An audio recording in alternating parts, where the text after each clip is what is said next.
And now a little story from the Appleseed.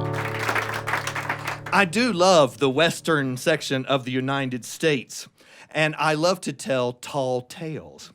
I'm horrified at the number of school children who don't really understand what a tall tale is. And often when I'm out of school, I have a very limited time frame, so I have to do a little bit of teaching as I'm telling stories, and you have to get it in quick. So I usually define tall tales for them as a little bit of truth stretched into something absolutely ridiculous. And if I have a little more time in lesson time, I'll say, well, the world is filled with stories. The people of Europe are famous for their wonderful fairy tales and folk tales, and the people of Asia, they are famous for wisdom literature. But in these United States, we can lie better than anybody else on the planet. We are the owners of the tall tale. I was watching the History Channel one night, and there was this show on there about the gold rush out in California, 1849, Sutter's Mill and all like that. And I thought, I'm going to go out west and strike it rich on a gold claim. Why should I be working so hard as a storyteller when I could just go out there and strike it rich and live the life of ease the rest of my born days? So I told my wife I was headed out to California to strike it rich on a gold claim. She said, that'll be fine. I'll have supper hot and ready for you when you get back home.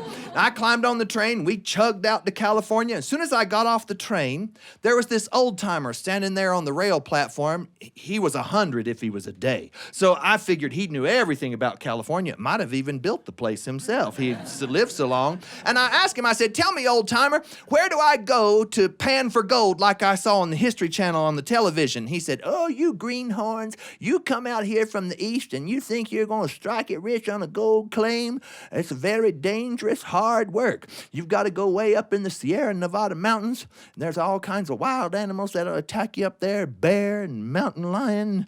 It's very, very dangerous. I said, oh, I'm not afraid of bear and mountain lion. I'm from South Carolina. We have alligator where I live.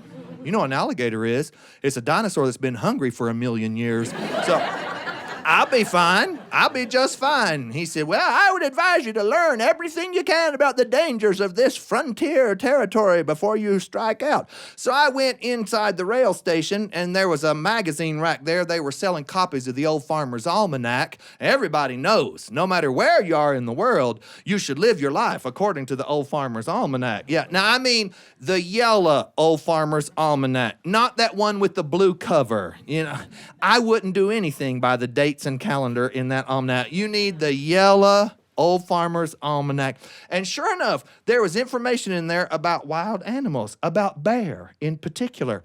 It said that there had been an increase of bear activity in the United States, and so they had written an article about that, particularly for rural folks and all. And it said that if you were going hiking in the woods, you could take precautions. One of the things you could do was tie jingle bells onto your clothing, because when you walked along, the jingle bells would ring, and the bear from a distance would hear that, and then he would run off because he doesn't really want to meet up with you, and that would scare off the bear. And as an extra precaution, carry a bottle of pepper spray in your pocket so that if you surprise a bear or he didn't hear the jingle bells, then you might spray him with the pepper spray and he'll run away. Might give you a little time to get away from the bear before he attacks. And then it said you might need to be familiar with signs that a bear has been nearby. And there was a section of the article that showed you how to evaluate bear scat. Y'all know what that is, right? Yeah, it's the stuff the bear leaves behind after he's been around for a while. And it said that there were two types of bear that you needed to be aware of, the black bear and the grizzly bear. And if you came upon some bear scat and you picked through it, black bear scat was usually full of blueberries and bits of squirrel fur, and grizzly bear scat was full of jingle bells and pepper spray. So after I read that, I decided I'd just take my chances. I started off up through that mountain trail, and I got way up high in the Sierra Nevada, and sure enough, there was a little row of cabins and a creek out behind those cabins, a bunch of men in there, Levi's. They were all squatted over that creek, panning for gold. I elbowed my way in, said, make way for South Carolina. They said, no. I said, yes. It's a free country. I can pan for gold if I want to. They said, no, you're welcome, but that's not what we mean. You can't just start right in panning for gold. You're going to have to be here a while. I mean, it comes out of the little stones in the creek beds in just tiny little flecks. It's going to take you days, weeks, maybe years to get enough gold to be a rich man. So first thing you have to do is build you a house. Oh, I forgot that. So a man went into his log cabin. He came back with an axe. And he said, here, you can cut you some logs and build you a house. Well, I looked around and I said, well, tell me which trees you want me to cut down. I hate it when the bulldozers come in for a new subdivision. They just mow down all the trees and build all the houses right out in the hot blazing sun. I don't like it when they cut all the shade down. I said, I don't want to ruin your shade, so show me which section of the forest you want thinned out. He hooked a thumb around behind him. He said, how about right back there? You could cut that tree down. I turned around, and behind me was a tree big around as this whole room. And it went way up in the air. I said, I can't cut that down. That's going to make me tired. That's going to make my children tired. That'll make my unborn grandchildren tired. He started laughing. He said, we don't use an axe to cut a redwood down. He said, we save the axe for picking our teeth with. Let me show you how we cut the tree down. He took the axe back into his cabin. He came back with a big jar of peanut butter, about that big around. A great big jar. He had bought it at Costco. And he pulled the top of that peanut butter open, and he stuck his hand down in it and got a big gob of peanut butter, and he started walking all the way around that great big tree, smearing a line of peanut butter on the bark. When he had finished, he went down the river and stuck his fingers in his mouth and whistled real loud, and a whole herd of beaver come running up out of the creek, and they started licking on that peanut butter, and then they started chewing through the bark, and they got to running like a pack of buzzsaws around that tree, chips flying every which way. Pretty soon they had gnawed that tree down till it was standing up on a little stick about as big as my tiny finger. I said, I know what to do now. I thanked the beavers. They all ran, jumped back in the river. I started to push that tree over, and that gold miner, he said, wait. Safety first. He reached in his pocket and took out a cell phone, went boop, boop, boop, boop, boop, boop, boop. I heard somebody on the other end answer, hello, and he yelled, timber, poop, stuck the phone back in his pocket. I said, what in the world you doing? He said, well, this tree is so tall, when it comes down, it's going to fall into the next state, so we have to call into Nevada and tell them a tree is coming down so they can get out of the way. I said, you're a liar. He said, no, go to the edge of the mountain and look. So I walked to the edge of a mountain cliff and look off. Down there in Nevada, people run around, timber. Mamas are jumping in their minivans, running to school, checking kids out early, timber. Everybody cleared out of the way, and I gave that tree a push. He said, that's so tall, it'll take it a couple days to fall. So you might as well come in my house and live with me for a couple days while we wait for that tree to come down. Sure enough, into the second day, we heard it hit. Wham! It made a nice clean break right down the side of the mountain into Nevada. And we'd called ahead so nobody got hurt, except cows don't have cell phones. And I had accidentally smashed a whole herd of cattle into hamburger meat. But that turned out to be a good thing. We had a big backyard fry-up with all that hamburger, made a lot of friends that way. It was a lot of fun. And I didn't need to cut another tree, not another one, because I could just live in that great big hollow log. You think a double-wide trailer is nice? You should have seen my log. I was comfortable as a skunk in a stump. So I moved into that log. I said, now I'm ready to pan for gold. And they said, not yet. I said, well, I got me a house to live in. What do I need now? They said, what you gonna do for food? Well, I knew right away I couldn't keep smashing cattle into hamburger. That would make enemies really quick. And I said, I don't reckon you've got a grocery store around here. They said, no grocery stores. We hunt for our meat. I said, now I live in South Carolina. We have hunting lodges and all that. Give me a gun and I can hunt. They said, this is California. We don't have any guns. I said, well, how am I supposed to kill something without a gun? They said, you don't need a gun. We'll show you how to do it. This man walked out and he sat down on that big 24-foot stump that I had sawed down.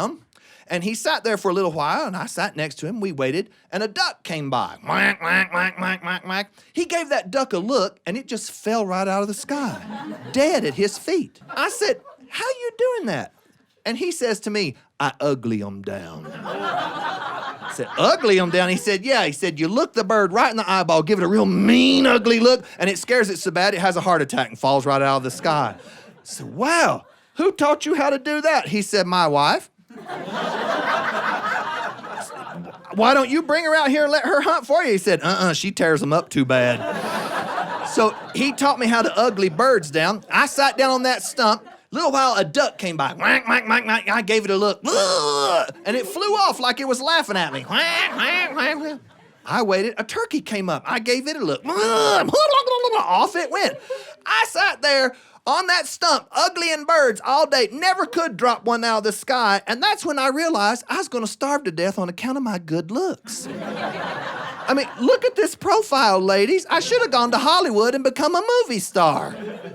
I thought I was going to starve to death. They said, well, we hunt for meat because we need protein, but another source for protein is eggs. You could just collect eggs. I said, where are your chickens?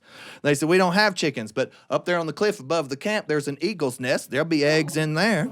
So I started climbing up to the top of that cliff. Now, there's snow on the top of the Sierra Nevada, even in the summertime. There was snow way up there. I was walking through snow right up to my Adam's apple. I finally got up to a big pile of sticks, and I reached in there to get some eagle's eggs. Of course, the mama eagle, she didn't like that one bit. She came flying up out of there with her talons out. She's going to jerk my eyeballs out. I had to get out of there and get out of there fast. So I just jumped up on top of that snowbank, sat down on the seat of my britches, and went sliding down the mountain. Well, I slid so fast, the friction caught my britches on fire. And I was yelling, I'm on fire! I'm on fire! And the gold miners grabbed me and they threw me in the river, and that boiled all the water in the river, and we had boiled trout for supper. So that turned out to be just fine. But I didn't stay, I'd burnt the seat of my britches out. I'd nearly killed myself more than once. I thought, this ain't anything like what I saw on the History Channel. That just goes to show you can't believe everything you see on television. So I went back down the mountain, and I was going to get on the train and come back to South Carolina, and I thought, uh-oh. I told my wife I was going to strike it rich on a gold claim, and if I don't come home with something for her, she's going to be very upset. So then I saw it right there in the rail station. You might have seen one at your local Walmart. There was this big glass box, and you drop 50 cents in it, and you get about 30 seconds to drive a claw around and see if you can grab a prize. I fished $47.50 worth of quarters through that machine before I got good enough to draw that claw around like a professional, and I grabbed a little gold ring. It's not real gold. I think it's spray paint, but don't tell my wife. She doesn't know the difference. She never listens to this radio show, so it'll be fine. And I stuck that in my pocket. I got on the train, and I started for home. Well, when the train pulled into the station in South Carolina, there was my wife waiting for me. She said she'd be there and have supper hot and ready for me when I got home. And I pulled that ring out of my pocket and flashed it out the window. I said, looky here, look what I got you. She said, oh, you struck it rich on a gold claim. And she got so excited, she tripped and fell off the rail platform, and the train ran smack over her. I got off the train. There lay my wife's legs. There lay my wife's arms. There lay my wife's head. And that made me mad. I mean, I'd gone out to California, worked my fingers to the bone, nearly died trying to strike it rich, and I brought her a gold ring, and her laying around like that. I said, get up and pull yourself together. She did. We went home, had supper, and that was the end of that. Thanks for joining us for a little story from the Appleseed.